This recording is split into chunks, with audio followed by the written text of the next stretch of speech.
Hey guys, where should we go now? What do you think?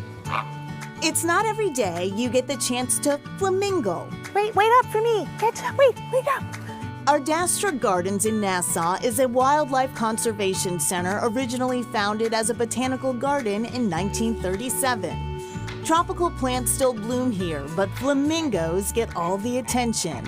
It is the national bird of the Bahamas, so it is basically the face of wildlife and birds here in the Bahamas. Animal manager Hendrew Haley says a decades-long effort by the government and nonprofit agencies is helping to protect flamingos. Back in the day, the numbers declined all the way to 5,000, but now the Bahamas is home to one of the largest breeding populations in the world, which exceeds over 70 to 80,000 birds. Other island creatures also live at Ardastra, including a rare white peacock. Over 70% of the animals that call Ardastra home are all rescued, rehabbed, rehomed animals, surrendered animals, people's pets.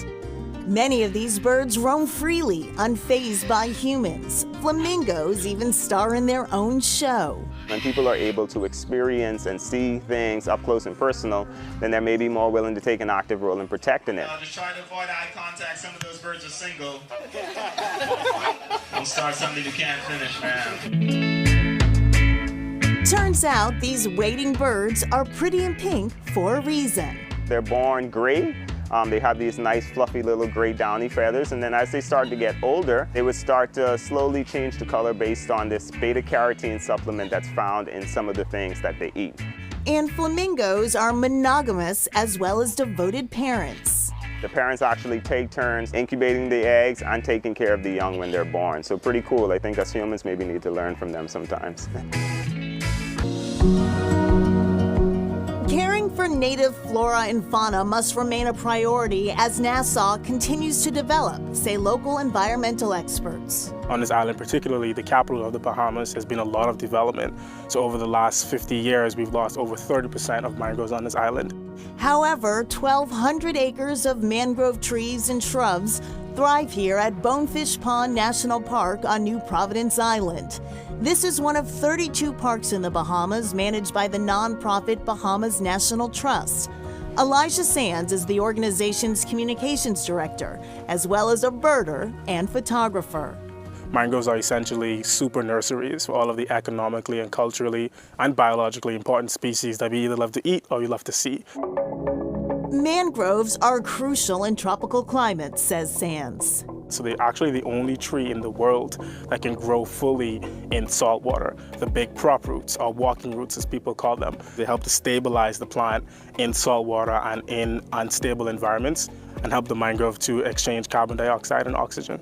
And mangroves help protect coastlines during hurricanes. Bahamas, we're essentially in the middle of the hurricane belt. Mangroves help to break up storm surge and reduce flooding when these hurricanes arrive. Hard to believe that this pristine park was once a dumping ground. There were mounds of trash, like mountains of trash. When we started our initial cleanup efforts around 2008, over time we've removed hundreds of tons of garbage. Volunteers and community partners pitched in to dredge creeks, restore channels, and plant new mangroves. As a result, wildlife is flourishing, including threatened and endangered species. We have birds like the piping plover, which is a threatened shorebird in the Americas that nests exclusively in the Massachusetts area. They almost exclusively winter in the Bahamas.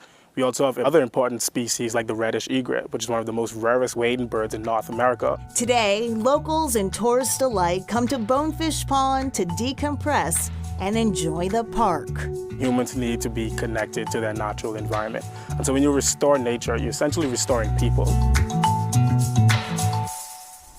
An interesting fact about Nassau, which I never knew, it's never taken a direct hit from a hurricane. It's largely protected by the other Bahamian islands. Yeah, but in 2019, Category 5 Hurricane Dorian was the most destructive storm to ever hit the Bahamas.